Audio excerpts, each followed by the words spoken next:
No pensaba que tendría que volver a hablar de este tema tan pronto, pero aquí estamos. Supongo que os habréis enterado en la noticia. El pasado miércoles se publicó un artículo explosivo en el que se relata cómo Estados Unidos saboteó el Nord Stream. El autor de este artículo no es un cualquiera. Se trata del reconocido periodista Seymour Hersh, ganador del premio Pulitzer por destapar la masacre de My Lai que perpetró Estados Unidos durante la guerra de Vietnam. El señor Hersh ya tiene sus buenos 85 años, pero por lo visto sigue en activo y es capaz de escribir artículos de relevancia mayúscula como este. Desde luego, esta historia del Nord Stream está dando muchísimo de sí. Bien, como tal vez sepáis, hace unas semanas publiqué un vídeo hablando sobre este mismo tema, sobre el sabotaje de los gasoductos Nord Stream. En él, partiendo de la información que había disponible en ese momento, me puse a especular sobre quién podría haber sido el responsable. Al final de este no llegué a una conclusión firme, tan solo establecí que, según mi esquema mental, mi sospechoso principal era una célula terrorista independiente, mi segundo sospechoso era Rusia, mi tercer sospechoso era Estados Unidos y mi cuarto sospechoso era cualquier otro país del mundo. De todos estos sospechosos, creo que el que discutí en más profundidad fue Estados Unidos, y dediqué bastante tiempo a argumentar por qué, para mí, tenía poco sentido que este fuera el responsable del sabotaje del Nord Stream. Pues bien, ahora resulta que apenas 2 semanas después de publicar este vídeo, sale este artículo que señala a Estados Unidos como el culpable del ataque y explica en detalle todos los entresijos de la operación. Yo me he leído el artículo varias veces, y si lo que dice es cierto, la verdad es que es la historia del año. Bueno, la historia del año no, el reportaje del año. El honor de historia del año, por desgracia, recae en la tragedia del terremoto que ha asolado a Turquía y a Siria.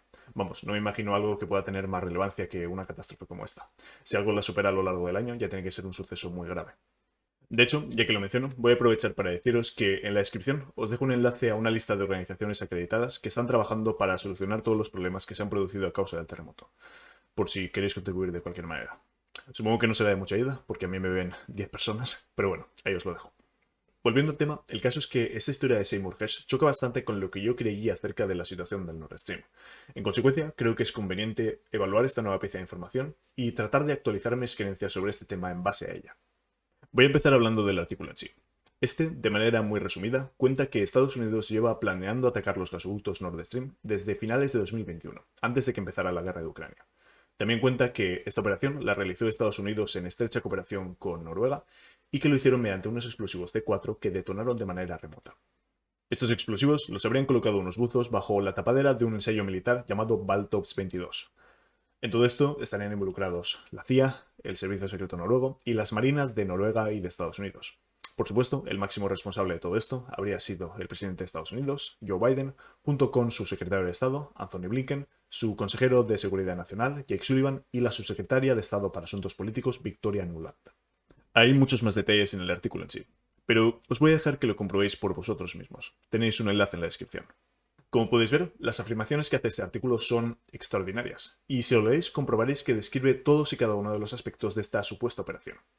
No obstante, para justificar estas acusaciones, el señor Hersh hace referencia a una sola fuente anónima durante todo el artículo. Una persona que presuntamente estaba presente en todas las reuniones y que conocía al dedillo la operación. Aquí es donde, para mí, está el primer punto débil de esta noticia.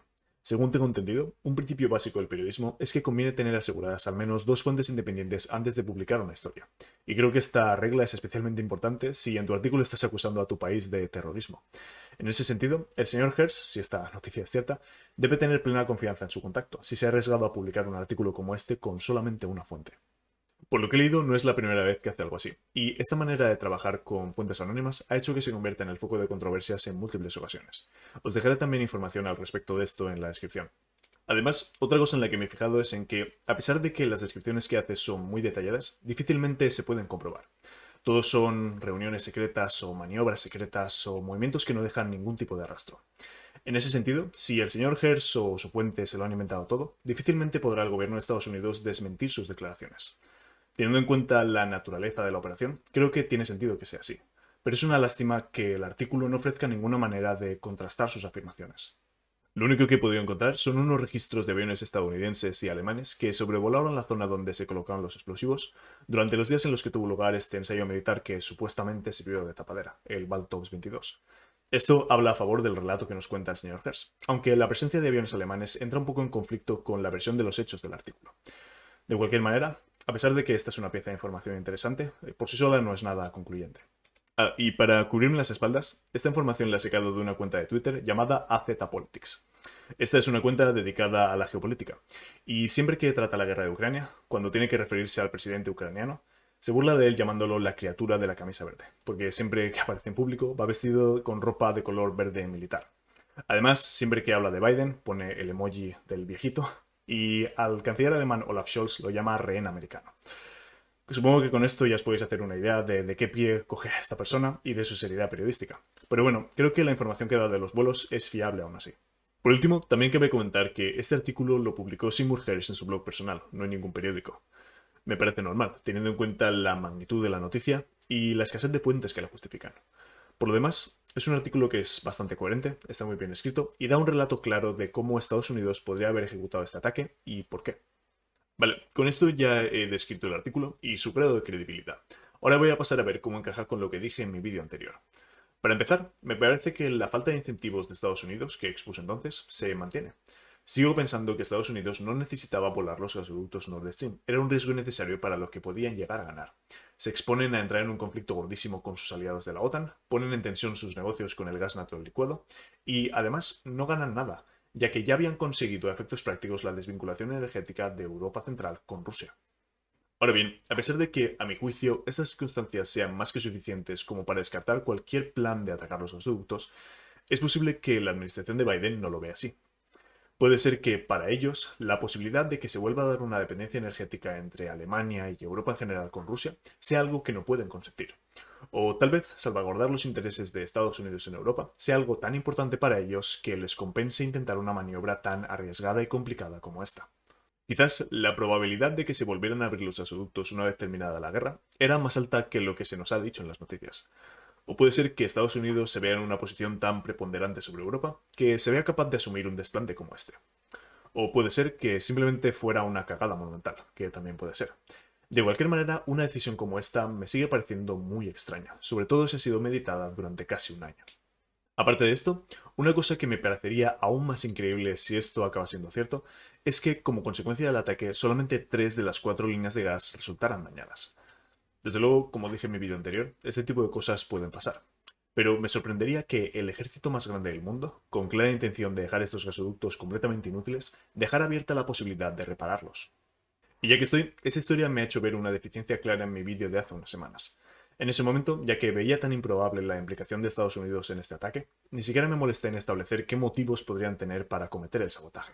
Esto sí que lo hice para Rusia, ya que a mis ojos era uno de los sospechosos más claros en este incidente. Esto ya no lo pienso, y además ahora me doy cuenta de que la motivación que esbocé para Rusia era bastante endeble. Por ser más concretos, en ese vídeo dije que igual Rusia querría volar el Nord Stream para dar un golpe sobre la mesa y hacerse respetar ante las injerencias de la OTAN. Teniendo en cuenta todos los factores, creo que este es un pretexto muy débil como para empujar a Rusia a hacer algo como esto. Por otro lado, Estados Unidos tiene una motivación más clara y ha expresado en múltiples ocasiones y de manera muy explícita su descontento con la construcción de los gasoductos y su alivio tras su destrucción. Por lo demás, después de esto, Estados Unidos pasa a lo más alto de mi lista de sospechosos. Ahora bien, sigo pensando que de momento no hay suficiente información como para señalar con seguridad a un culpable del sabotaje del Nord Stream. Por último, me gustaría recalcar la importancia gigantesca que puede tener el artículo de Seymour Hersh si se confirma todo lo que dice. Esto puede marcar un antes y un después en las relaciones entre Estados Unidos y Europa y sacudir los cimientos mismos de la OTAN. Creo que va a ser interesante ver cómo evoluciona esta situación. Si veo que se da algún giro de los acontecimientos relevante o de alguna manera la historia del señor Hersh se confirma o se desmiente, haré otro vídeo al respecto. Nada más. Como siempre, muchas gracias por verme y nos vemos pronto.